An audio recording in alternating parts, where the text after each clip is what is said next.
எல்லோருக்கும் வணக்கம். இன்னைக்கு 8ஆம் நாள் குழம்பாக பார்த்தீங்கன்னா உங்களுக்கு வாழைத்தண்டு புளிக்குழம்பு செஞ்சு காமிக்க போறேங்க.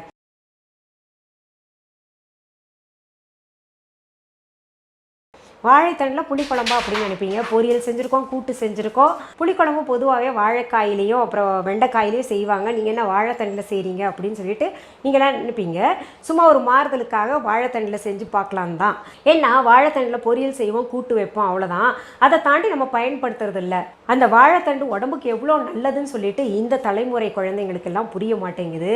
ஏன்னா நம்ம சுவையாக சாப்பிட்டு பார்த்திங்கன்னா இந்த நாட்டுக்காய்கள், வாழைத்தண்டு, இன்னும் நிறைய நாட்டுக்காய்கள், நாட்டு அவரை இருக்குது, நாட்டு பீன்ஸ் இருக்குது, இது போன்ற காய்கறிகள் எல்லாம் நம்ம மறந்துக்கிட்டு வர்றோம். இந்த வாழைத்தண்டில் நிறைய நார்ச்சத்து இருக்குது, கால்சியம் நிறையா இருக்குது, ரொம்பவே நல்லது. எலும்பு உறுதிப்பட ஸ்ட்ராங்காக இருக்கணும்னா வாழைத்தண்டெல்லாம் சேர்த்துக்கிட்டே வரணும். இந்த வாழைத்தண்டை வேக வச்சு அதை ஜூஸ் எடுத்தோ இல்லை சூப் செஞ்சோ சாப்பிட்டோன்னு வைங்களேன், அது நம்ம உடம்பு நல்லா இளைக்கும்னு சொல்லுவாங்க. சரி, இப்போ வாழைத்தண்டு புளிக்குழம்பு செய்வதற்கு தேவையான பொருள்கள் என்னென்னு பார்த்துடலாம். வாழைத்தண்டு நம்ம முழங்கையில் பாதி அளவு எடுத்துக்கிட்டு பொடி பொடியாக நறுக்கி மஞ்சத்தூள் உப்பு போட்டு வேக வச்சது.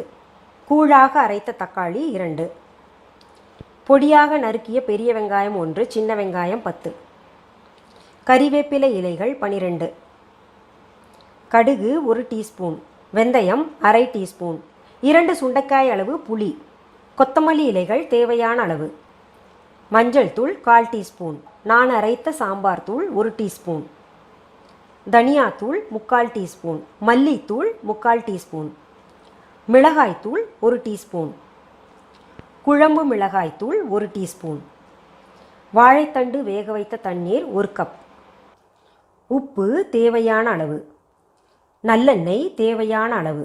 நம்ம இப்போ வாழைத்தண்டு புளிக்குழம்பு செய்வதற்கு தேவையான பொருள்கள் எல்லாம் பார்த்துட்டோம். அடுத்தது நம்ம இப்போது இது அடுப்பு பற்ற வச்சு ஒரு கடாய் வச்சுருக்கேன். அது எப்படி செய்யணும்னு பார்த்துடலாம். முதல்ல அடுப்பு பற்ற வச்சு ஒரு கடாயை வச்சு நல்லெண்ணெய் தேவையான அளவு ஊற்றிக்கலாம். கிட்டத்தட்ட ஒரு 4-5 டீஸ்பூன் ஊற்றுங்க. புளிக்குழம்புக்கு அப்படி ஊற்றினா தான் நல்லாயிருக்கும்.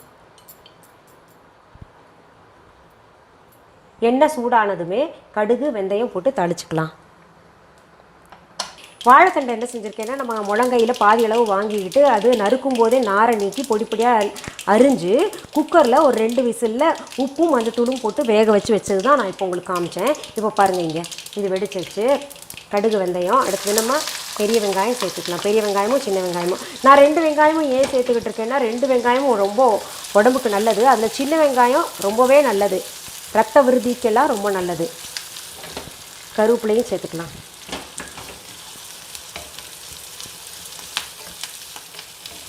இதில் பச்சை மிளகா நான் உங்களுக்கு சொல்ல மறந்துட்டேன், அதனால் 2 பச்சை மிளகா கீறி வச்சதை நான் போட்டேன். வெங்காயம் இப்போ வதங்கிருச்சு பாருங்கள். அடுத்தது நம்ம தக்காளி போடணும்.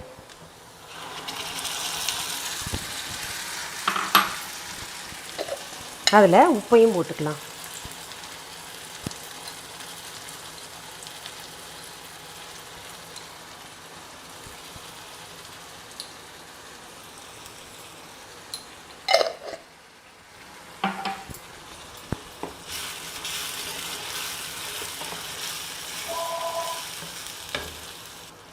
தக்காளி ஓரளவு பச்சை வாசனை போயிடுச்சு. இப்போ நம்ம எல்லா தூள்களையும் சேர்த்துக்கலாம். மஞ்சத்தூள், மிளகாத்தூள், மல்லித்தூள், நான் அரைத்த சாம்பார் தூள், அது போட்டால் தான் இதுக்கு நல்லாயிருக்கும் கொஞ்சம். அடுத்தது குழம்பு மிளகாய்த்தூள்,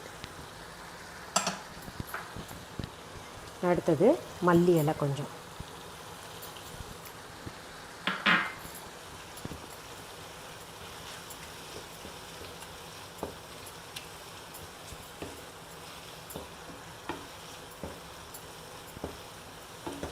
சுமார் 2 நிமிஷம் இதை நம்ம பிரட்டி போடணும். அடுத்தது இந்த வாழைத்தண்டு நம்ம வேக வச்ச தண்ணியை வீணாக்க வேண்டாம், அதை சேர்த்துக்கலாம்.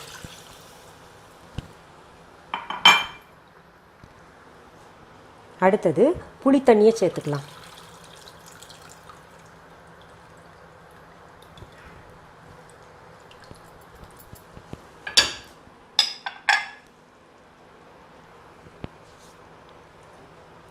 இதெல்லாம் சேர்த்து நல்லா கலந்து விட்டுறலாம். நல்லா ஒரு கொதி வரட்டும், அப்புறம் வாழைத்தண்டு நம்ம சேர்ப்போம்.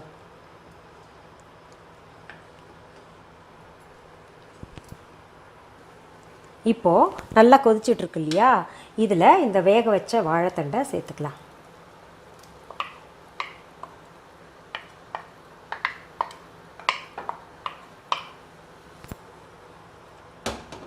சேர்த்து விட்டு நல்லா கொதிக்கவே விட்டுறலாங்க, திறந்து வச்சே கொதிக்க விட்டுறலாம்.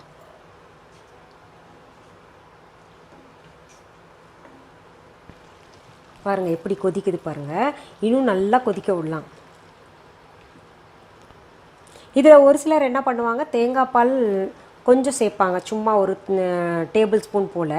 நான் இதில் ஏன் சேர்க்கலைன்னா, நான் அரைச்ச சாம்பார் தூள்லேயே கொப்பரை தேங்காய் போட்டு அரைச்சிருக்கேன்ல, அதுவே போதுமான அளவு இருக்கும், அதனால் நான் சேர்க்காமல் விட்டுட்டேன். உங்களுக்கு வேணுன்னா கடைசியில் தேங்காய் பால் கொஞ்சம் போட்டுக்கலாம், ஆனால் இப்படியே ரொம்ப சுவையாக இருக்கும். இப்போ பாருங்கள் நல்லா கொதிச்சுட்ருக்கு பார்த்தீங்களா, இந்த அளவு சரியாக இருக்குது. இந்த திக்னஸ் வந்தோடனே நம்ம இறக்கிடலாம்.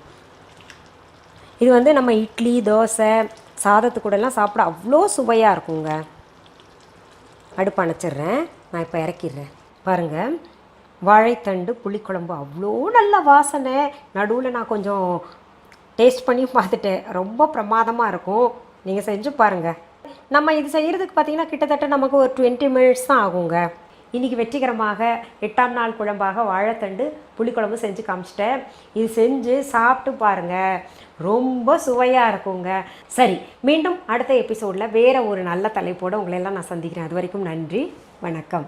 அன்பான வாடிக்கையாளர்களே, உங்கள் விஹா ஸ்டோரில் பூஜை பொருட்கள், சிலைகள், ராசிக்கற்கள், வாஸ்து பொருட்கள், விதைகள், பாரம்பரிய அரிசி வகைகள், சிறுதானியங்கள், ஆர்கானிக் பொருட்கள், மூலிகை எண்ணெய், மளிகை பொருட்கள், மரச்செக்கு எண்ணெய், மரப்பொருட்கள், வெள்ளி ஆபரணங்கள், கிஃப்ட் ஆர்டிகல்ஸ், காட்டன் மற்றும் பட்டு புடவைகள், காட்டன் சுடிதார்கள், பட்டு பாவாடை, குழந்தைகளுக்கான விளையாட்டு பொருட்கள், ஹை குவாலிட்டி இமிடேஷன் நகைகள், வீட்டு உபயோக பொருட்கள், ஜூட் பேக்ஸ், ஹேண்ட்மேட் சோப்ஸ், அழகு சாதன பொருட்கள், சிறுதானிய பிஸ்கெட்டுகள், ஹோம் அப்ளையன்சஸ், இன்னும் பற்பல பொருட்கள் விற்பனைக்குள்ளது.